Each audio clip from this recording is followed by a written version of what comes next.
Con el objetivo de impulsar el desarrollo tecnológico e innovador en la Ciudad de México para beneficio de los capitalinos, fue presentada la convocatoria Hackathon 2019.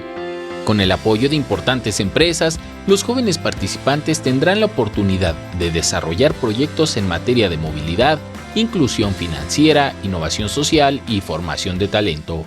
A través del conocimiento y la creatividad, generar soluciones para la vida de los habitantes de la Ciudad de México. El registro de participantes está disponible hasta el 16 de agosto en la página www.hackathon.cdmx.com.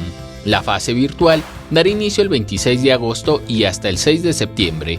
Los participantes tendrán contenidos de alto valor para ayudar al desarrollo de su proyecto. Del 9 al 13 de septiembre será la etapa de evaluación. A la etapa presencial llegarán los 20 equipos mejor calificados. Esta etapa se llevará a cabo 21 y 22 de septiembre, en las instalaciones del Centro Internacional de Negocios de Azcapotzalco. El Hackathon 2019, Ciudad de México, es un esfuerzo de la iniciativa privada, donde el gobierno capitalino participa como invitado. Esperamos que además de presentar soluciones, contribuya a la generación de fórmulas que generen empleo, que generen permanencia en las ciudades y que generen que tengamos una sociedad más placentera para vivir, con mayor calidad de vida. En la cámara, Javier Cordero, para 21 Noticias, Enrique Muñiz.